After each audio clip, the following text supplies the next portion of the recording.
Nos quedaremos sin atmósfera mucho antes de que nos quedemos sin petróleo. Mario Molina.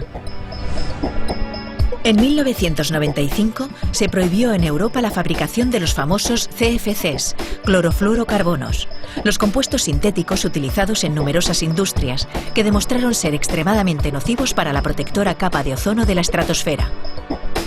Otras muchas sustancias siguen amenazando hoy el clima del planeta, y la prohibición de los CFCs fue solo un granito de arena en el esfuerzo humano por disminuir los niveles de gases y actividades causantes del calentamiento global. De la mano de Mario Molina, Premio Nobel de Química por su investigación sobre la acción de los CFCs en la capa de ozono, Rede repasa las principales amenazas para el futuro del planeta y el papel de la sociedad en la evolución del clima.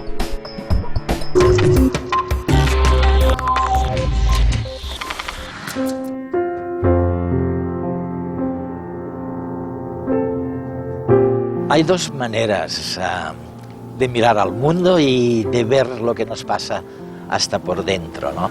La una es decir, no pasa nada, o sea, realmente la Tierra es un bólido que va a su velocidad y hagamos lo que hagamos, no vamos a dejar rastro.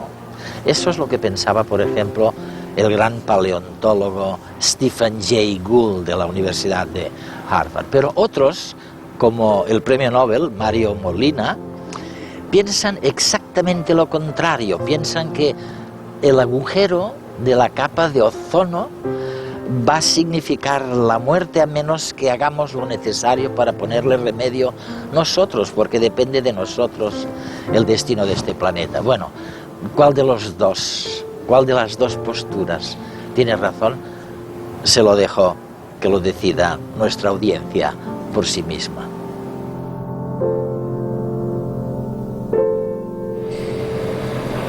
Mario, vamos a ver, yo cuando era pequeñito me decían que el planeta era como una especie de caja de zapatos y que encima tenía una tapadera, una tapa tan delgada como las tapas de las cajas de zapatos, ¿no? Y que eso era la capa de ozono que nos protegía de la radiación. Y siempre me quedé con la idea de que era muy frágil, de que era... ¿Qué hay de verdad? O sea, tú en el año 74 das la voz de alarma diciendo cuidado, preocuparos de eso porque vuestra vida futura depende de lo que le pasa a esta cosita tan delgada como una tapa en una caja de zapatos. Muy cierto, pues la atmósfera es muy delgada, como la cáscara de una manzana. Increíble. Pero una parte de la atmósfera, en la estratosfera, o sea, entre 10 y 15 kilómetros por arriba de la superficie, se concentra lo que llamamos la capa de ozono, que es donde existe este compuesto, un compuesto natural, que tiene la propiedad de absorber radiación ultravioleta del Sol. O sea, el Sol emite sobre todo radiación visible, pero también ultravioleta de onda corta, que es capaz de romper moléculas. Fíjate.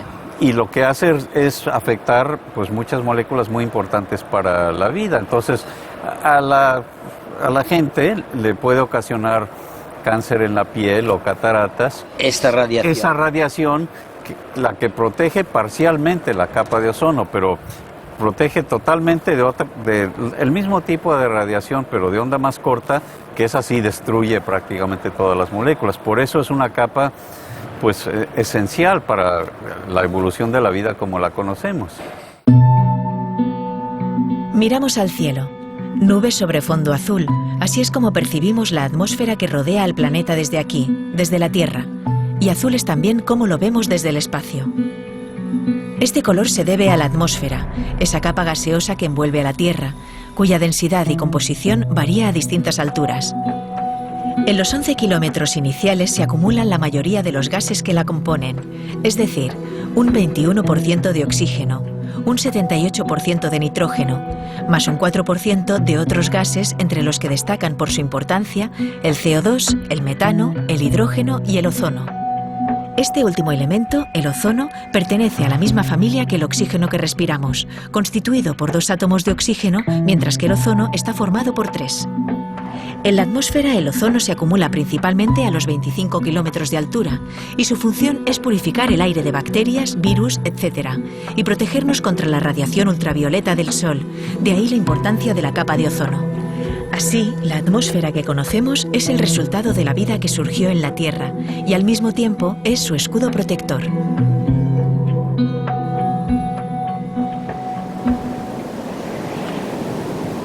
Oye, y los científicos nos habéis hablado continuamente de una cosa que llamáis CFC, los clorofluorocarbonos, que son los que de verdad decís, aunque luego me lo decís de otra manera, destruyen esta capa de ozono o la dañan.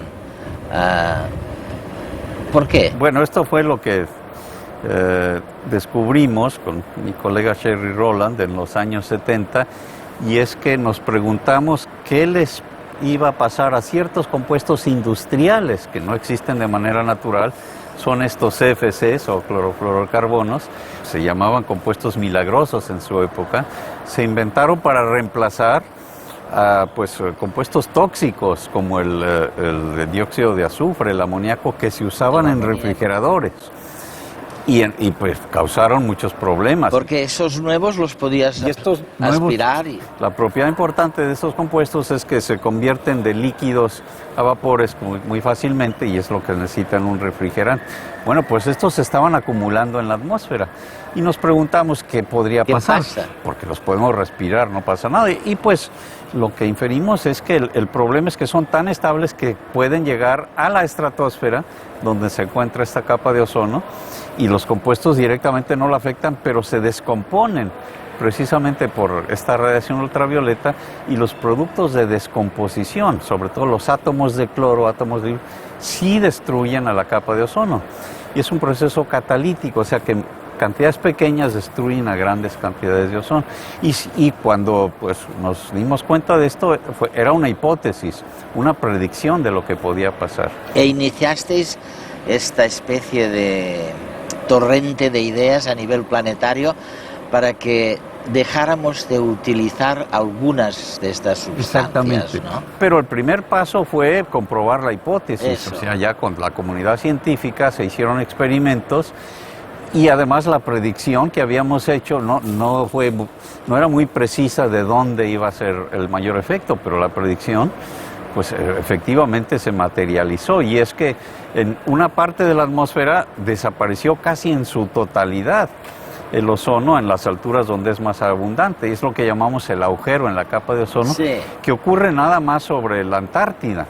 Afortunadamente. Afortunadamente es donde la atmósfera es más fría, pero después se pudieron hacer experimentos muy definitivos que comprobaron pues con certidumbre que efectivamente eran estos CFCs o sus productos de descomposición los que ocasionaron este agujero que no existía antes. El agujero se generó en los años 80 y nosotros hicimos la predicción en los años 70. Ahora vamos a ver, ¿sigue habiendo o no sigue habiendo un agujero? Sí, decir, ¿sigue dañada? Sigue dañada, y este agujero se genera en la primavera, en el hemisferio sur, pero lo que esperamos es que desaparezca en las próximas décadas. ¿Por qué sigue habiendo? Porque estos CFCs que se emitieron, sobre todo en el siglo pasado, pues permanecen en la atmósfera pues un siglo o más. Entonces estamos viendo el daño ocasionado por lo que ya se emitió, pero ya podemos medir con mucha certeza que ya empezaron a desaparecer. ¿Por qué? Porque el acuerdo internacional, el llamado Protocolo de Montreal... ¿Ha servido de algo? No, sí, porque ya no se producen industrialmente, o sea que sí ha tenido mucho éxito ese protocolo. ¿Qué pasaría si la capa de ozono desapareciera, no solo en la Antártida, sino... Tendría un efecto gigantesco. En la vida, en los sistemas psicológicos y también en el clima, porque es parte pues de la manera como funciona la atmósfera, de cómo se calienta la estratosfera. Existe por la capa de ozono, porque ahí aumenta la temperatura con la altura. O sea que es una parte muy importante del sistema natural de la atmósfera.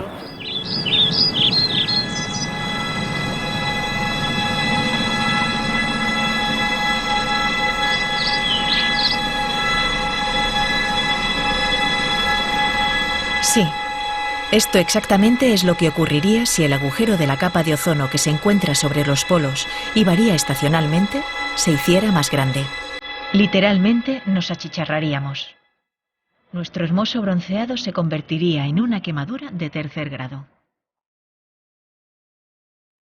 A nivel planetario, la disminución de la capa de ozono haría que aumentaran las afecciones de la piel, como el cáncer, el sarampión, el herpes, la lepra, la malaria, la varicela. Y lo mismo ocurriría con los casos de cataratas y ceguera, porque los rayos ultravioletas dañarían nuestros ojos. Algo similar les ocurriría a los animales, y en el caso de las plantas, estas tendrían problemas para absorber la luz solar, escaseando los alimentos que extraemos de ellas. El clima en su conjunto cambiaría. Al ascender la temperatura, los glaciales se derretirían, aumentando el nivel del mar, lo que haría desaparecer costas e incluso algunas islas. También sufriríamos más huracanes, tifones y olas de frío, en áreas donde estos fenómenos no son comunes. En lo que respecta al agujero de la capa de ozono, podemos estar tranquilos porque lentamente está disminuyendo y volviendo a la normalidad. Sin embargo, el riesgo de un cambio climático y sus consecuencias sigue presente, y cada día es un problema más cercano.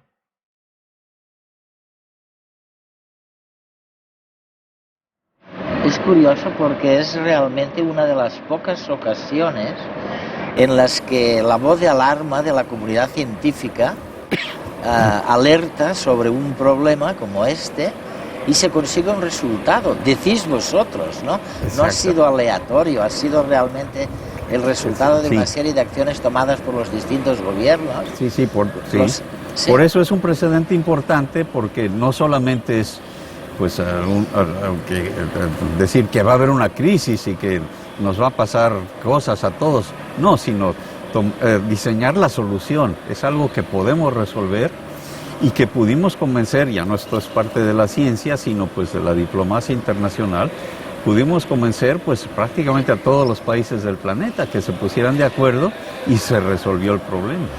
De manera que es un caso asombroso en donde la política de prevención, que yo siempre digo Sí. y mantengo, oye, se está produciendo un colapso en el servicio de prestaciones de todo tipo, educativas, y eso no se puede solventar si no es con unas políticas de prevención muy acusadas. Este sería un caso del éxito, ¿no? Y de la necesidad de este tipo de políticas.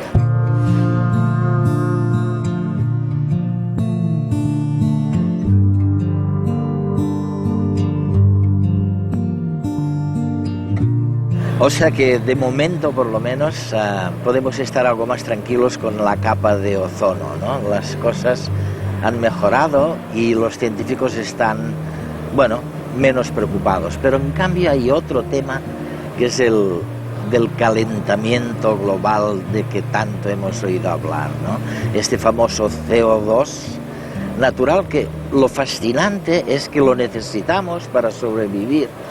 Y Mario, me encantaría que nos explicaras por qué primero nos es absolutamente indispensable para sobrevivir este CO2 y luego por qué creemos que ahora hay demasiado, ¿no? Pues el planeta tiene lo que llamamos el efecto invernadero natural, y es que este CO2, dióxido de carbono, junto con el vapor de agua, absorben parte de la emisión infrarroja que emite la superficie, pero en esta delgada capa que tenemos, la atmósfera, tiene como consecuencia que funcione como una manta. Entonces cambia la temperatura de la superficie del planeta por este CO2 y vapor cambia? de agua alrededor de 30 grados Fíjate. Celsius, que es muchísimo. O sea que tendríamos una temperatura de menos 15, si no es el hubiera- promedio. Si exacto. no hubiera efecto invernadero. Si no hubiera efecto invernadero. Así es que el efecto invernadero natural es importantísimo.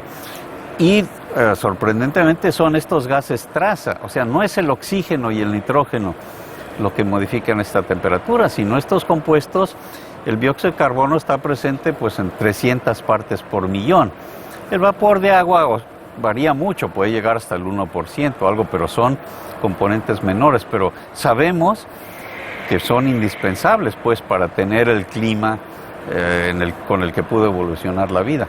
Pero claro, por eso nos preocupa ahora que esté aumentando este dióxido de carbono pues al 30%, ya tenemos más con claridad de lo que ha habido en el último 500.000 de años, porque sabemos cuánto había hace 500.000 de años por el análisis de burbujas de aire atrapadas en los conos de hielo, que podemos ver en qué época se formaron, en la Antártida o en Groenlandia. Y sí. Va y le decís a la gente, después de pensarlo mucho, tened cuidado, esto va a subir la temperatura en la Tierra 2 grados. Bueno, lo que decimos es lo siguiente, lo que sabemos que ya sucedió, eso. Lo que podemos medir es que ha subido alrededor, es menos de 1 grado, 0.8, pero en promedio.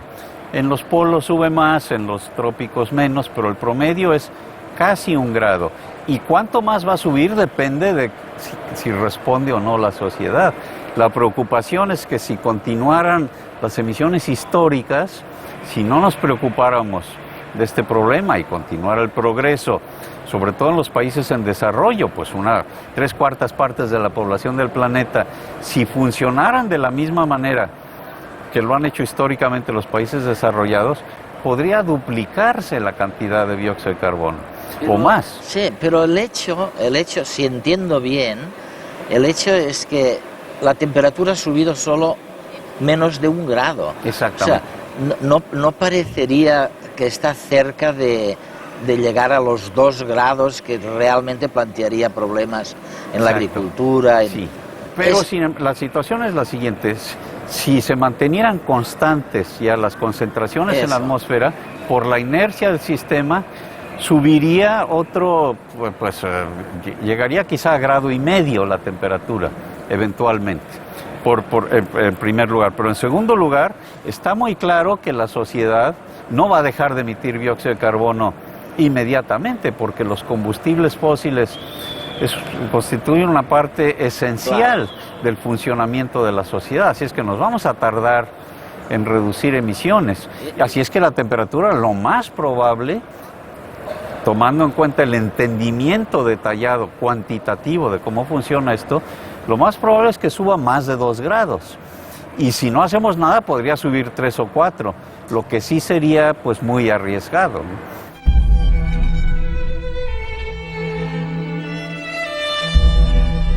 La mayoría de los científicos piensa que la actividad humana está afectando al planeta en que vivimos. Las concentraciones de CO2 y metano en la atmósfera son las más elevadas de los últimos 650.000 años, como mínimo, y un 34% más elevada que las existentes antes de la Revolución Industrial.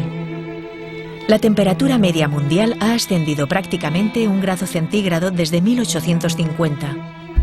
Los últimos años están siendo los más cálidos de los que se tiene registro histórico. Y todo esto es ya una realidad. Es difícil saber qué pasará con exactitud, pero se prevé un posible ascenso de la temperatura de entre 2 y 6,4 grados centígrados en el peor de los casos para finales de este siglo. Por el momento, los casquetes polares ya han disminuido un 10% y los glaciares están desapareciendo también. El nivel del mar aumenta 31 centímetros por siglo y podría llegar a los 88 centímetros para finales del 2100, inundando entonces islas y zonas costeras de baja altitud. En el caso de Europa, el aumento podría ser de un 50% más, lo que haría peligrar a 1.600.000 personas en países como Holanda. Pérdidas de cosechas, peligro en el abastecimiento de agua, etc. El problema es que el CO2 se acumula en la atmósfera y cada generación hereda las emisiones de la anterior. Por eso la inercia es tan grande y no es algo que se pueda parar de manera inmediata. En definitiva, estamos poniendo en peligro a los ecosistemas y a la diversidad natural que los puebla. Nos estamos poniendo en peligro a nosotros y a nuestras futuras generaciones.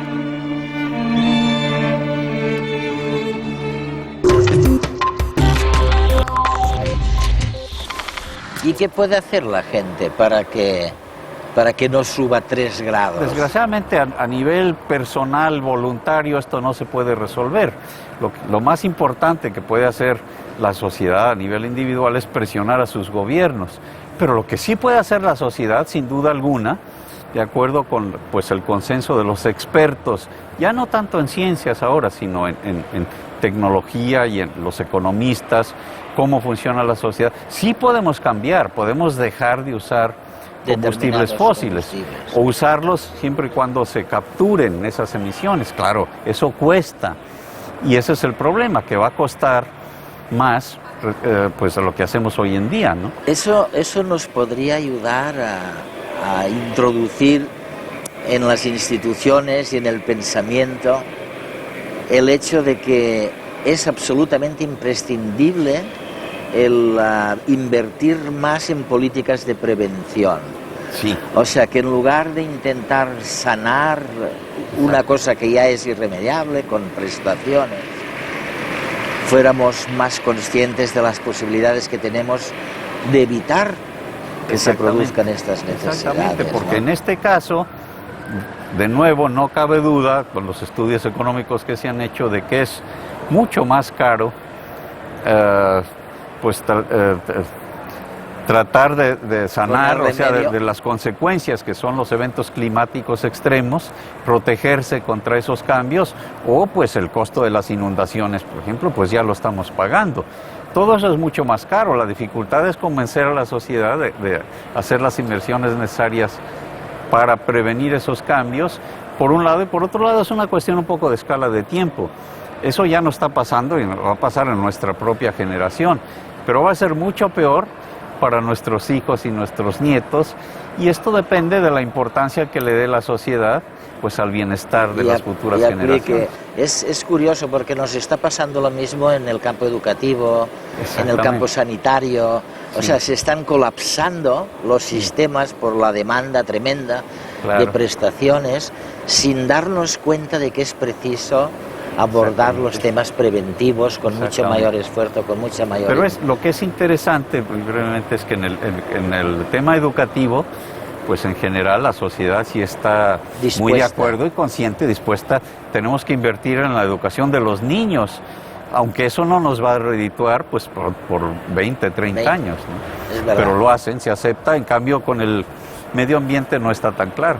El problema, visto de una manera más integral, de que la población del planeta continúa creciendo, tenemos pues ya más de 6.000 millones, pero con toda probabilidad vamos a llegar a 9.000, o sea que va a aumentar otro 50%, y que pues necesitamos recursos naturales, necesitamos agricultura, necesitamos pues poder eliminar todos los desperdicios de nuestras actividades. Y si no lo hacemos de una manera inteligente o creativa, pues estamos dañando al medio ambiente, que es la fuente pues de todos estos beneficios que tenemos para tener un nivel de vida favorable, etcétera. Pues necesitamos gozar de un medio ambiente sano. Y este es el problema, que tanto desde el punto de vista puramente económico, que nos va a salir mucho más caro pues lidiar con esas consecuencias, como desde el punto de vista ético, de que estamos afectando de manera desproporcionada a la parte de la población que no tiene recursos, con inundaciones o cosas, pues ¿qué les va a pasar? En siglos anteriores podían emigrar, pero ya llenamos al planeta, ya no.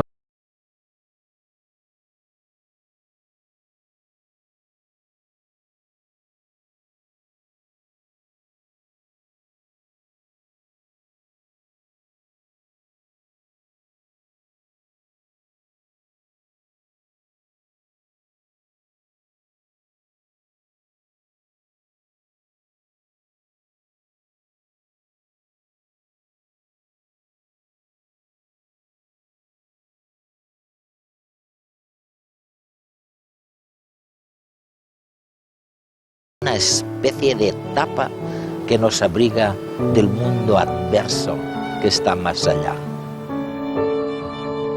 Más calentamiento es inevitable, pero el nivel del calentamiento futuro está en nuestras manos. Mario Molina.